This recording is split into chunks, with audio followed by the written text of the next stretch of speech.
가정을 위한 기도 우리를 시편 120편부터 134편에 기록된 성전에 올라가는 기도 중에서 우리가 지금 선택하여서 말씀을 나누고 있어요. 우리 첫째 날에는 시편 127편을 나누었는데 오늘 한번 정리하면서 간략하게 보도록 하겠습니다.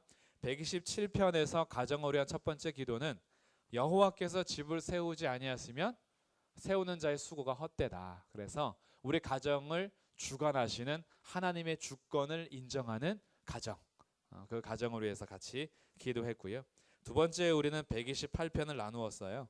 여호와를 경외하며 그의 길을 걷는 자마다 복이 있도다. 그래서 하나님을 경외하는 가정이 되자라는 것을 우리가 같이 나누었고요. 세 번째는 121편을 나누었습니다. 우리의 도움이 천지를 지으신 여호와에게서 나오니 하나님의 지키심과 보호하심을 확신하자. 그래서 주님이 우리를 지키신다. 주님이 우리를 보호하신다. 이것을 믿고 우리 가정을 하나님의 손에 맡기는 그런 것이 세 번째였고요. 네 번째는 지난주에 봤던 122편입니다. 여호와의 집을 기뻐하며 평안을 구하는 가정이 되자. 그래서 주님 앞에 오는 것이 기쁘고 믿음의 가정 안에 서는 것이 기쁨이 되기를 바라면서 우리가 잘 짜여진 성읍처럼 세워지기 위해서 서로 축복하고 평안을 빌어주며 우리 교회를 위하여 가정을 위하여 서로 평화를 구하는 샬롬을 구하는 시간이 네 번째 기도였습니다. 오늘은 이제 가정을 위한 기도 다섯 번째 시간으로 124편인데요. 124편을 한 문장으로 정리한다. 그러면 우리 편이 되시는 하나님께 기도하자. 이것이 오늘 다섯 번째 가정을 위한 기도가 되겠습니다. 하나님이 누구 편이시라고요? 우리 편이 되신다. 혹시 이런데 약간 의심이 되시는 분 계세요? 불안한데 내 편 아니신 것 같은데 하나님이 남의 편 같은데 이러신 분 혹시 계시다면 오늘 말씀을 통해서 하나님이 우리 편 되심에 대해서 확신을 갖고 우리 편이시기 때문에 기도할 수 있는 거예요. 들어주실까 말까, 내 편 아니실 것 같은데 불안함으로 우리가 기도하는 것이 아니라 우리 편 되시는 하나님께 기도하는 가정을 우리 생각하시면서 124편을 나누도록 하겠습니다. 124편이 시작하자마자 반복되는 말이 있어요. 1절과 2절에서 그가 아주 안도의 한숨을 쉬는데 안도의 한숨이 뭐냐? 여호와께서 우리 편에 계시지 아니하셨더라면, 이런 거죠. 2절에서도 나오죠. 여호와께서 우리 편에 계시지 아니하셨더라면 그러면 어쩔 뻔했는가. 이 안도의 한숨이에요. 이런 숨 가끔 쉬시죠. 어떤 집안의 인생의 바다를 가고 있는데 풍파가 막 몰아치고 배가 뒤집힐 것 같은 풍랑을 만났을 때 그때 우리가 그 풍랑 가운데서 안도의 한숨 쉬는 거 있잖아요. 여호와께서 우리 편에 계시지 않았다면 어쩔 뻔했어. 그 풍랑을 지나가고 나서 뒤돌아보면서 고백하는 거, 하나님이 안 계셨다면, 우리는 또 다른 표현으로도 하죠. 내가 하나님 몰랐다면 어쩔 뻔했어. 하나님 믿지 않았다면 어쩔 뻔했어. 우리 하나님이 내 편 되지 않으셨다면 어떡할 뻔했어 라는 안도의 한숨을 쉬는 것은 이 시인이 지금 굉장히 큰 어떤 고난이나 풍랑을 만난 이후의 시라는 것을 알 수 있겠죠. 정말 안도의 한숨을 쉬고 있어요. 여호와께서 우리 편에 계시지 아니하셨다면 우리가 어떻게 하였을 것인가. 2절, 사람들이 우리를 치러 일어날 때에 여호와께서 우리 편에 계시지 아니하셨다라면 어떻게 됐을까. 정말 상상하기도 힘든 거예요. 하나님이 안 계셨다면 지금 나 여기 이렇게 못 있지, 이런 고백인 거죠. 하나님이 함께 계시지 않았다면 바다에 빠져도 벌써 빠졌지.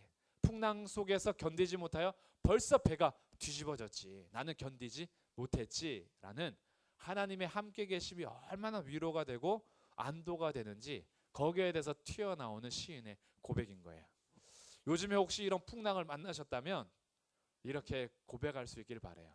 하나님이 우리 편에 계시지 않았다면 어쩔 뻔했어. 그래서 만약에 하나님이 우리 편에 계시지 않았다면 어떻게 되느냐? 3절, 4절, 5절에서 그것을 상상하면서 쓰는 거예요. 만약에 하나님이 우리 편에 계시지 않았다면 3절, 그때에 그들의 노여움이 우리에게 맹렬하여 우리를 산채로 삼켰을 것이다. 4절, 그때에 물이 우리를 휩쓸며 시내가 우리 영혼을 삼켰을 것이다. 5절 그때에 넘치는 물이 우리 영혼을 삼켰을 것이라. 만약에 하나님이 우리와 함께 계시지 않았다면, 하나님이 우리 편에 계시지 않았다면 우리는 어떻게 돼요? 삼켜졌을 거래요. 3절 4절 5절에 반복되죠. 그때에 삼켰을 것이다. 그때에 삼켰을 것이다. 그때에 삼켰을 것이다. 반복하면서 아찔한 거죠. 하나님이 우리 편에 안 계셨다면 상상할 수가 없는 거예요. 하나님이 우리 편이 아니었다면 벌써 삼켜졌는데 3번 연속으로 삼켜지는 거예요. 난 벌써 죽어도 죽었지 이런 거죠. 난 벌써 인생 망해도 벌써 망했지. 벌써 삼켜지고 삼켜졌어도 벌써 삼켜졌지. 특별히 여기에서 삼켜졌다라는 것은요, 우리가 비 많이 왔을 때 한강에 더 이상 오면 안 되는 그 수위 표시가 돼 있잖아요. 이거 넘치면 큰일인데 라고 하는 거. 여기서 삼켜졌다라는 것이 그 수위를 넘었다라는 거예요. 더 이상 여기까지 오면 안 되는데, 우리가 물에 쏙 빠졌는데 내 키가 요 정도까지 오면 안심이 돼요. 근데 물이 넘쳐서 여기까지 오면 불안불안해요. 그래서 이제 발꿈치를 들죠. 근데 요 코까지 오면 이제 큰일 나요. 그런데 어떻게 돼요? 이 물이 넘쳐버린 거예요. 이게 삼켜졌다라는 뜻이에요. 그러니 우리가 우리의 힘과 우리가 가진 지식과 우리가 그동안의 지혜로는 도저히 버틸 수 없는 풍랑이 우리를 삼켜버렸을 거다. 누가 함께 계시지 않으셨다면? 하나님이 우리 편에 계시지 않으셨다면 우리는 그때에 벌써 삼켜졌을 거야. 그러다 보니 시인은 6절 7절에서 이렇게 고백합니다. 우리를 내주어 그들의 이에 씹히지 아니하게 하신 여호와를 찬송할지로다. 하나님이 우리를 그들에게 내주지 않았대요. 호랑이한테 토끼를 안 내준 거죠. 누가 토끼예요? 우리가 토끼예요. 우리를 치려고 하는 호랑이가 있어요. 그런데 하나님이 토끼를 어떻게 하셨어요? 호랑이한테 내주지 않았어요. 내줬다면은 호랑이 이빨에 끼어 있었겠죠. 벌써 목덜미 물려가지고 삼켜져도 벌써 삼켜졌을 것이다. 근데 하나님이 우리 편이 되셨어요. 그리고 이 비슷한 내용을 7절에서는 우리의 영혼이 사냥꾼의 올무에서 벗어난 새같이 되었다.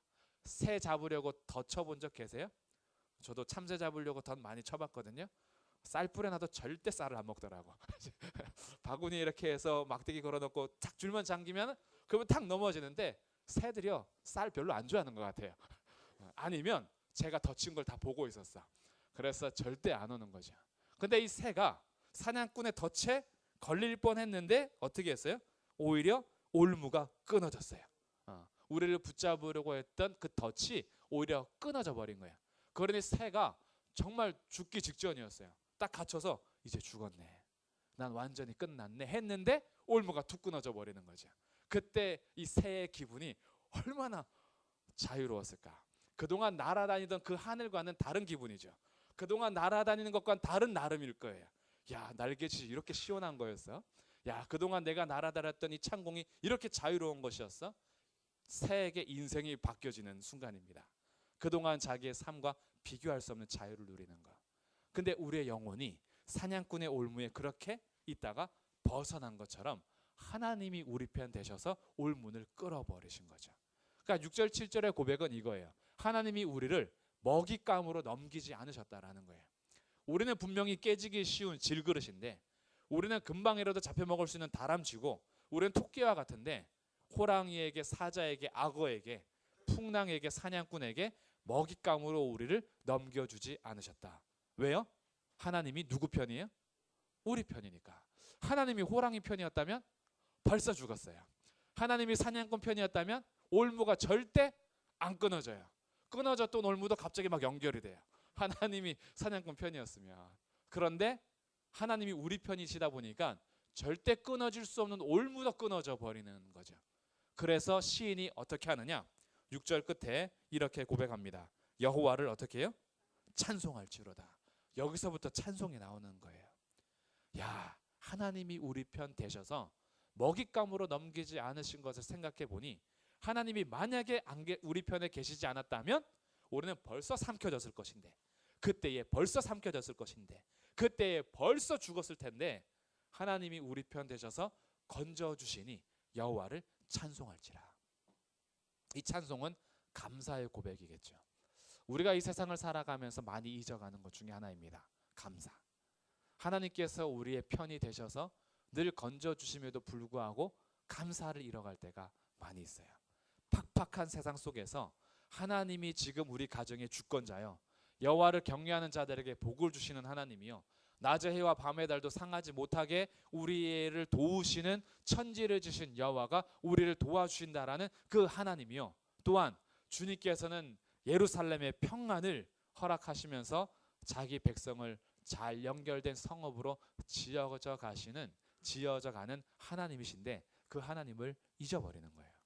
그 하나님을 잊어버리니까 당장 내 눈앞에 있는 풍랑의 불만, 당장 사냥꾼이 덧친 것에 불만, 정말 더 이상 어떻게 해야 될 줄 모를 정도로 수위가 점점 차 올라오는 것에 있어서 원망. 그러니 하나님께서 우리 편이 되셔서 구원하시고 보호하시고 그 길을 걷게 하심에 대해서 찬송과 감사가 잊어가고 있고 잃어가고 있다면, 오늘 우리 편 되시는 하나님을 다시 기억하셔서 우리의 삶 속에서 찬양이, 감사가 터져 나오시기를 주님의 이름으로 축복합니다. 뒤돌아보면요, 정말 감사할 게 많아요. 정말 힘들고 어려울 때 찬송에 있는 것처럼 받은 복을 어떻게 해보라 그래요? 세어보아라. 한번 너의 인생을 다시 한번 돌이켜서 하나님께서 지금까지 어떻게 인도하셨는지 받은 복을 한번 세어보아라. 그러면 다시 한번 감사가 나타날 수 있는 거죠. 잊어가고 있었다면. 그래서 이 시인이 고백하는 거예요. 그들의 이에 씹히지 않도록 우리를 내주지 않은 하나님 감사합니다. 찬양하고요. 우리를 사냥꾼의 올무에서 벗어나게 하시니 감사합니다. 이 찬양 어렸을 때 레크레이션 같은 거 할 때 많이 불렀는데, 오 우리 영혼이 벗어났도다 사냥꾼의 올무에서 새같이, 찬양하세요? 이런 건 꼭 레크레이션 할 때 하더라고. 율동하면서. 그러니까 정말 이 찬양의 기쁨이 있는 거예요. 오 우리 영혼이 벗어났다. 사냥꾼의 올무에서 새처럼 우리의 영혼이 자유를 얻은 거예요. 그런데 아직까지도 혹시 그래도 하나님이 옆에 있는 권사님 편은 되는 것 같은데 내 편은 아니신 것 같아 라고 하시는 분을 위해서 마지막 8절이 있어요. 자, 8절 말씀을 같이 한번 읽어보겠습니다. 시작. 아멘. 우리의 도움이 어디에 있다고요? 천지를 지으신 여호와의 이름에 있다고요. 이거 잘 생각하셔야 돼요. 이게 121편하고 조금 차이입니다. 121편에서는 뭐라고 고백했냐 하면, 나의 도움은 천지를 지으신 여호와에게서로다, 이렇게 고백했어요. 믿음의 고백이죠. 나의 도움이 천지를 지으신 여호와에게로부터 온다라는 거예요. 이 8절은 어떤 차이가 있느냐, 우리의 도움이 천지를 지으신 여호와까지는 똑같아요. 그런데 우리의 도움이 어디에 있냐 하면 그 천지를 지으신 여호와의 뭐에 있다 그래요? 이름에 있다고요. 이게 굉장히 중요한 거예요. 혹시 내가 자신 없어도, 하나님이 내 편인지 아닌지 자신이 없어요. 왜? 내 삶이 그렇게 믿음이 좋지 않아. 내가 그렇게 기도를 하지 않아. 내가 그렇게 감사하거나 찬송을 잘 하지 못했어. 그래서 하나님이 안 도와주는 것 같아. 그래서 불안하시다면 우리의 도움은요, 나의 행위에 있지 않아요. 우리의 도움이 어디에 있냐 하면 천지를 지으신 여호와의 이름에 있어요. 이거 굉장히 중요한 겁니다. 하나님은 자기 이름을 굉장히 중요시 여기세요. 그래서 10계명 제3계명에도 여호와의 이름을 망령되이 일컫지 마라. 하나님은 자기 이름을 굉장히 소중히 여기십니다. 자기의 모든 인격을 담아 놓기 때문에 하나님이 자기 이름을 걸고 하신다라는 것은 반드시 이루시는데, 우리의 도움이 그 하나님의 이름에 달려 있다고요. 나의 행위에 달려 있는 게 아니라 하나님이 자기 이름의 명예를 위해서라도 반드시 우리 편 되시겠다라는 거예요. 너가 너의 삶이 지금 부족해도, 너가 요즘에 기도 못했어도, 너가 요즘에 감사를 혹시 잃어갔어도, 그러나 너의 도움은 너에게 있는 것이 아니라 우리의 도움은 천지를 지으신 여호와의 이름에 있도다. 여기서부터 도움에 대한 확신이 있는 거죠. 하나님이 우리 편 되심에 대한 확신이 생기는 거예요. 하나님은 자기 이름을 위해서 일하시니까, 하나님의 이름이 영광받기 위해서, 하나님의 이름의 명예를 위해서 하나님은 결코 자기의 말을 바꾸지 아니하시고 신실하게 지키시는데, 하나님이 약속하셨어요. 우리 편이시라고. 그래서 우리를 먼저 부르셨고, 먼저 사랑하셨고, 우리에게 먼저 그 은혜를 베풀어 주셔서 우리의 도움이 우리의 행실에 있게 하지 아니하시고 우리의 도움이 여호와 이름에 있게 하셔서 여호와 이름을 걸고 우리를 도우시겠다라는 거예요. 할렐루야. 네, 얼마나 감사해요. 오늘 하루를 보내시면서 나는 도움 못 받을 것 같아 라고 하신 분이 있다면 하나님이 자기 이름을 걸고 도우시겠다라는 거죠. 그런 여기서부터 다시 한번 믿음의 확신을 갖는 거예요. 그래서 하나님께서는요, 자기를 찾는 자들에게 나타내시는 거예요. 자기를 구하는 자들의 편이 되시는 겁니다. 하나님을 찾으면 하나님이 반드시 우리를 만나주세요. 정말 진실하게 주님을 부르면 하나님 반드시 응답하세요. 그래서 하나님을 바라보면 하나님이 반드시 도와주세요. 왜? 자기 이름을 걸고 약속하셨기 때문에. 그래서 오늘 이 시간에 하나님이 우리 편 되심을 확신하시면서 하나님을 향하여 구하시기를 바랍니다. 하나님 앞에서 찾으세요. 문을 두드리세요. 언제까지요? 열릴 때까지. 안 열어주시면 어떻게 해요? 포기하지 마세요. 왜냐하면 하나님은 약속하셨어요. 자기 이름을 걸고 도와주시겠다라고 약속하셨어요. 그리고 하나님을 바라보세요. 하나님을 바라보는 건요, 누구나 할 수 있어요. 못 배운 사람도 할 수 있고 연약한 사람도 할 수 있고 병든 사람도 할 수 있고 돈 없는 사람도 할 수 있어요. 바라보는 건요, 그냥 바라보면 되잖아요. 하나님을 바라보는 삶. 그러면 하나님이 자기를 바라보는 자를 어떻게 해요? 하나님의 이름을 걸고 도와주시는 거예요. 그래서 주님 앞에 나와서 주님을 바라보고 하나님 앞에 구하고 간청하고 간구하고 찾는 것이 그래서 복된 겁니다. 우리의 입을 크게 열고 하나님을 향하여서 부르짖을 때 주님께서는 그 입을 채워주시는 거죠. 새가 엄마를 향해서 입을 쫙 벌릴 때 어떻게 해요? 거기다 지렁이를 막 넣어주고 먹이를 넣어주고 계속 넣어줘요. 그래서 입을 벌리고 있을 때 채워주는 거죠. 하나님이 자기 이름을 걸고 하나님의 백성들의 편이 되셔서 그렇게 먹이시겠다라는 거죠. 하나님을 향한 믿음이 혹시 흔들리고 계셨다면 하나님이 자기 이름을 두고 우리의 편이 되신다라는 사실을 오늘 124편을 통해서 확신을 하셔서 하나님 앞에 다시 한번 기도하시고 하나님을 바라보시고 하나님을 찾으시고 구하시고 하나님께 도움을 요청하는 믿음의 회복과 기도의 회복이 우리에게 있기를 주님의